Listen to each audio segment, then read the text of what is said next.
C'est vendredi, bravo à tous, bravo à toi qui écoute dans la voiture au 99.5 FM et à toi qui écoute à la maison parce que oui, on est à la télé au 651 sur Illico Vidéotron. Bravo à ma sœur Danielle qui s'est rajoutée. Cybèle Olivier, bonjour. Ben oui, Daniel, enfin. Daniel nous écoute là. Bon, on t'attendait, Daniel. Mais tu sais une chose, c'est Quoi? que chaque fois, d'abord, on rajoute des auditeurs tous les jours, je le sens avec les commentaires. Là.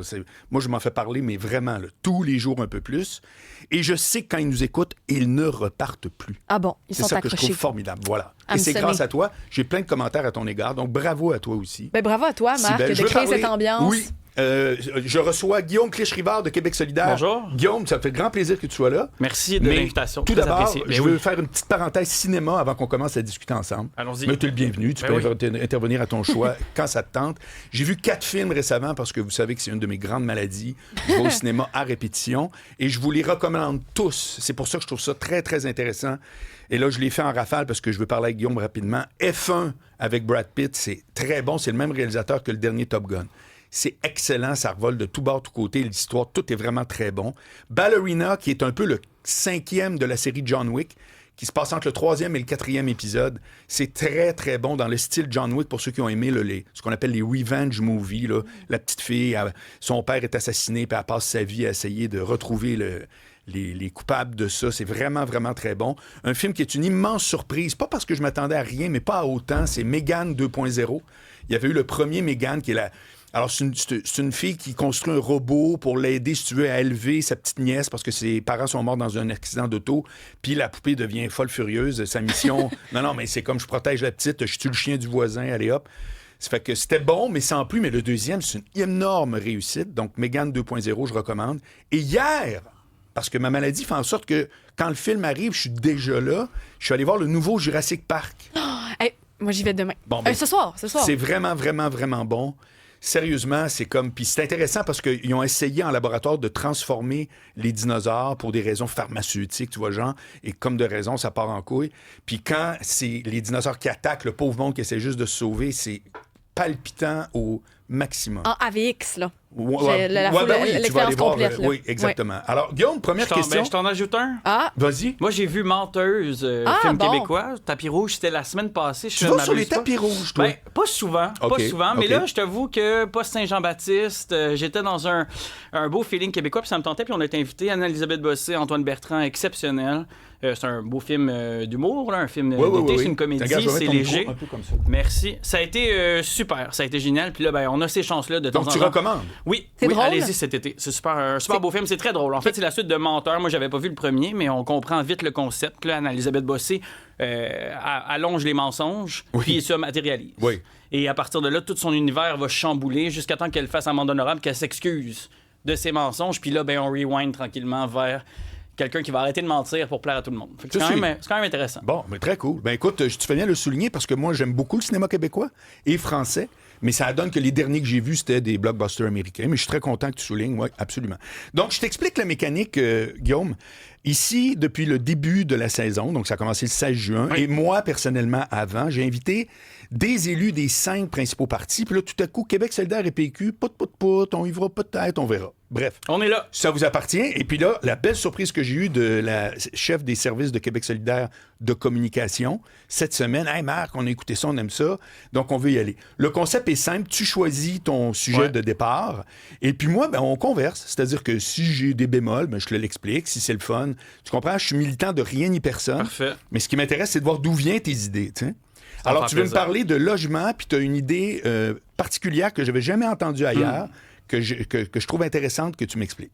Ben, d'abord, le 1er juillet vient de passer. Hein. Vous l'avez vu, là, les unes se sont quand même On se tutoie succédé. ici en passant, Ah, oui, Guillaume. oui, oui. Vous, dans le sens, vous deux. Tiens, Ah, voilà, ça me rassure. À ce moment-là, je me sauve là-dessus. Oui, Cybèle est juste dans le coin. C'est bon. Donc, tu l'as vu. Les Québécois l'ont vu. Là, les gens, les auditeurs, les auditrices l'ont vu. Là, ça n'a pas été facile. C'est toujours pas facile. Chaque 1er juillet, c'est Chaque pire. 1er je juillet, rêve c'est pas. pire. Puis là, par ailleurs, j'arrive, j'étais dans mon comté il y a quelques minutes, puis malheureusement, un édifice qui est passé au feu la semaine passée, vous l'avez peut-être vu, puis il y a 12, 13 de mes concitoyens là, qui se retrouvent à la rue. Là. Puis là, il n'y en a pas de logement pour eux. C'est quand même assez dramatique. C'est pas la même chose que la crise du logement, mais n'empêche, la crise du logement fait en sorte que là, Ils n'ont rien. Ils n'ont rien pantoute. Il n'y a pas d'alternative quand il arrive ce type d'accident. Il n'y en a pas. Là, il y a près de 2000 logements, 2000 personnes qui cherchaient encore il y a quelques jours. Ils vont chercher encore. Donc, on a vraiment un enjeu, là, de la crise du logement. Puis à Québec solidaire, évidemment, vous le savez, on en parle quand même depuis un certain moment. Il y a quand même les hausses vertigineuses de loyer. Peut-être on pourrait y revenir. Mais pour la question précise que tu m'apportais tout à l'heure, moi, je vis dans... Mon comté, c'est Saint-Henri-Sainte-Anne, c'est le sud-ouest de Montréal. Hein. Pour ceux qui connaissent moins, là, le canal de la Chine, le marché Atwater. Je suis toujours rendu là en vélo. Bon, ben moi aussi, par ailleurs, on va peut-être se croiser pour sur vrai? nos pistes. Tu fais du vélo oui, moi, j'aime ça. En plus, c'est plat, là. J'aime pas beaucoup les côtes, mais je fais des longues distances. Exact. Est-ce que tu reviens vers la salle ou tu les Je vas vais vu la que c'est pas chez vous? Après ça, je continue la Chine jusqu'à Baie-d'Urfé, là, au bout. Il y a Senneville, on monte au Cap Saint-Jacques, Sainte-Geneviève. Je fais mon chemin. Puis là, il y a 2 ans, je lui ai fait le vrai tour de l'île. Ça, c'est... on quitte jamais le fleuve des yeux. Ça, c'est à peu près 140 km. Wow. C'est quand même toute qu'une aventure. T'as fait ça en un jour? En un jour, mais là, cette année, j'ai pas les jambes pour faire ça. Mais peut-être c'est mon défi de fin d'été. Là. On verra comment je me rends. Okay. Mais là, sinon, ce que j'appelle, moi, le Wild Wild West, là, c'est je pars de chez nous, dans Saint-Henri, et je monte tout sur le bord de l'eau, puis je descends Saint-Laurent, finalement. Oui. Fait que là, j'ai coupé comme... Comment que ça s'appelle encore? C'est pas le West Island, on appelle ça la section, là, quand tu suis le fleuve, ce que tu dis, mais que tu t'en vas toujours plus passer d'Orval. Ben là, t'arrives à Pointe-Claire, t'arrives à Beaconsfield, après ça, t'arrives à Sainte-Anne-de-Bellevue. Oui, mais comment on appelle ça? Ah, l'Ouest de l'île, Non, c'est Lakeshore. Lakeshore. On passe Lakeshore aussi. Oui, on passe Lakeshore. Puis c'est tout qu'un sacré beau coin par là-bas, c'est incroyable. Vraiment. Puis il n'y a pas beaucoup de circulation. Bref, on dérive un peu, mais c'est une belle parenthèse. Le vélo, moi, ça me permet de déconnecter. Ça me permet de me concentrer sur mes jambes, puis on part. Puis ça, c'est le fun. Ça, c'est ceux qui ont la capacité de faire ça, puis le canal de la Chine, c'est absolument incroyable. Pour ça, on s'amuse. Mais bref, dans mon comté, il y a la Petite Bourgogne, puis la Petite Bourgogne, c'est le plus grand parc HLM au Québec. Ça, c'est des habitations à loyer modique. C'est pour des gens qui ont besoin de logements subventionnés par l'État. Ils payent 25 % de leurs revenus. Comme logement. Fait que ça, c'est offert là. Ceci dit, il y a une faille, puis là, j'entends qu'on est quand même, je pense, être capable d'en mesure de régler ça. La colocation n'était pas permise en HLM. C'est quoi la logique derrière ça? Ben, je pense que la logique... Si ils ont peur qu'ils se ramassent 12, c'est tout ça? Peut-être, puis c'était pas tant ça l'idée. Tu sais, moi, l'idée que j'ai, c'est, mettons, il y a un couple qui avait des enfants. Là, les enfants sont grands, sont partis. Ben là, il y a une chambre de disponible. Fait que cette chambre-là, qu'est-ce qu'elle fait? Elle sert à personne. Normalement, ce que ces gens-là doivent faire, c'est être relocalisés dans un autre logement à une chambre. Mais il n'y en a pas d'autre logement à une chambre. Fait qu'ils restent là pendant 5 ans, pendant 6 ans, où il y a une chambre de trop qui sert à rien, puis ceux-là, ils peuvent pas la sous-louer. En fait, il ne faut pas faire de la colocation. Puis là, on a questionné beaucoup, on a posé beaucoup de questions. Puis ça a fait l'objet d'un article de la presse. Ça a fait l'objet de quelques articles. J'ai été interviewé avec Patrick Lagacé, notamment. On a eu des vrais cas, parce que c'est des vrais individus, c'est des vraies histoires. Non, c'est ça. Et finalement, avec les OMH, avec les discussions, on s'est rendu compte qu'il y a quand même une centaine de chambres. Je vais te dire, c'est pas des milliers, là, mais quand même une centaine de chambres qu'on pourrait combler assez rapidement. J'ai amené la question puis le dossier à l'Assemblée nationale, puis la ministre Duranceau a de l'ouverture. J'entends que peut-être dans les prochains jours, on pourrait avoir des bonnes nouvelles. Je ne vais pas vendre la peau de l'ours en va de l'avoir tué, on s'entend, mais j'ai eu une réception positive. Il faut que je dise, le terrain, le milieu, moi, j'ai pas inventé ça de mes beaux yeux, là. Le terrain, la Fédération des locataires en HLM se mobilise là-dessus depuis des années. Fait que c'est souvent ça aussi le travail des députés, c'est de faire son travail terrain, faire ses recherches, voir qu'est-ce qui marche pas dans ce qu'on entend, proposer ça, l'amener là, à l'échelle nationale, faire des propositions. Moi, je suis très dans la proposition constructive aussi. C'est quand même mon approche. Là, je pense que les collègues pourraient le dire. J'essaie d'être loin de la partisanerie. J'essaie de faire des propositions qui vont fonctionner pour tout le monde. Puis, ben, de facto, Mme Duranceau, puis je la salue, puis je la félicite de ça pour cet élément-là. Elle a saisi la balle au bon. Puis là, probablement là, qu'on s'en va vers quelque chose de positif qui pourrait permettre à quand même une centaine de personnes de trouver un logement. Absolument. Dans la crise du logement, moi, je l'ai dit, pas ça qui va régler la crise du logement. Mais si à chaque petite mesure qu'on additionne, on est capable de faire des différences, ben, au bout de la ligne, là, ça va compter toutes ces affaires. Bon, puis Guillaume Clich-Rivard, tu as aussi une autre idée que j'aimerais que tu soumettes à tout le monde. C'est laquelle, ça, Edmondon? L'idée des églises. Ah, ça, c'est une belle idée, ça aussi. Il y a tellement d'idées qu'il faut que j'y rappelle. Non, mais c'est une n'attend pas l'autre. Oui, mais c'est ça quand même notre job d'élu. Hein? Je veux dire, moi, puis je le dis encore, j'invente rien. Moi, je prends ce qui me vient quand même du milieu, parce que si après ça, on fait une proposition puis que les gens nous disent de quoi qu'il parle, lui, là? On a de l'air fou, puis c'est pas utile, c'est pas constructif. Donc, moi, ce qui m'est arrivé, c'est que, un peu comme tout le monde, ben, en tout cas peut-être, pendant la pandémie, moi, je me suis fait vacciner dans des sous-sols d'église. Hein, à Pointe-Saint-Charles, à l'église Saint-Charles, dans mon comté. Ben, il y avait monopolisé l'église, puis il y avait des centaines de personnes, des milliers de personnes qui se sont fait vacciner là, puis après ça, c'est fini. Les locaux sont vides, les locaux sont disponibles. Pendant ce temps-là, moi, je vais au métro, vous prenez le métro, on rentre, on voit des gens alités à terre, on voit du monde qui sont ses bancs, on voit du monde qui gèle l'hiver. Je me dis, pourquoi on fait pas 1 + 1 = 2? Pourquoi ces locaux-là qui étaient disponibles puis que la santé publique là, était capable de les louer, pourquoi on fait pas la même affaire puis que malheureusement, puis c'est pas mon plaisir là, de dire ça, mais qu'on fasse pas des refuges d'urgence pour ces gens-là l'hiver, qu'on monopolise. Par ailleurs, j'ai appelé le diocèse de Montréal, je me suis dit on va appeler les concernés, qu'est-ce qu'ils en pensent. Ils étaient intéressés à la proposition. OK. Et moi, j'ai soumis ça au ministre Carman, le ministre des Services sociaux, en disant, regarde, à tous les jours, on passe devant des églises vides. Mon objectif, c'est pas d'enlever aux églises, là, mais les sous-sols, il se passe rarement grand-chose.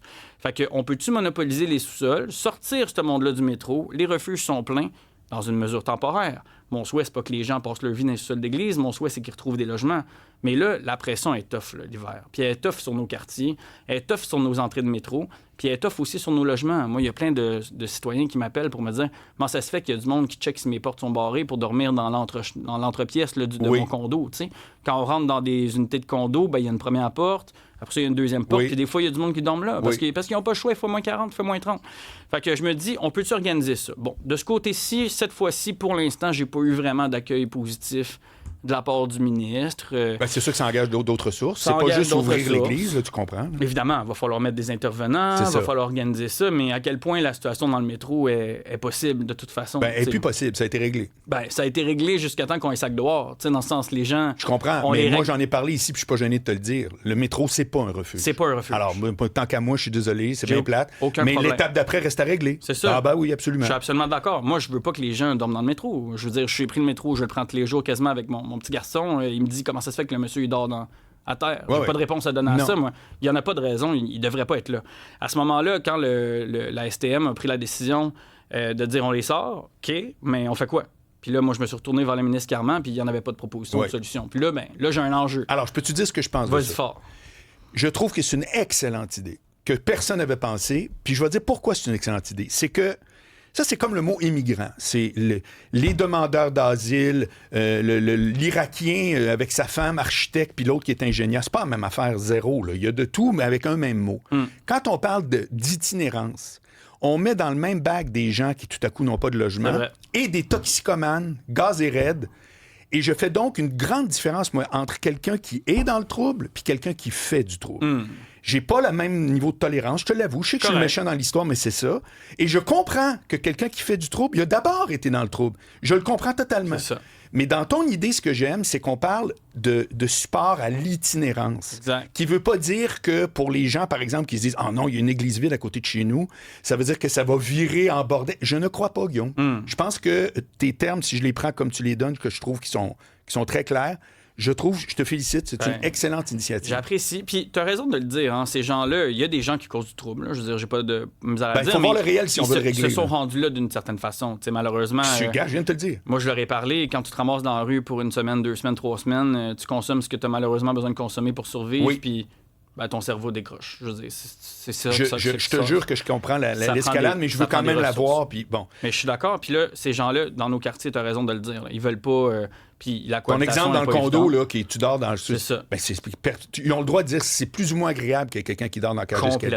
Complètement. Puis ils n'ont pas à subir ça. Puis ce qu'il faut, c'est des ressources. Tu sais, les gens, ces temps-ci, puis je les comprends, ils se tournent vers les ressources en itinérance en disant, voyons, c'est eux autres qui causent le trouble. Ouais. Bon, finalement, eux autres sont la solution. Parce que plus qu'on aura de ressources, plus ces gens-là vont être encadrés, plus ces gens-là vont avoir une étape pour la sortie.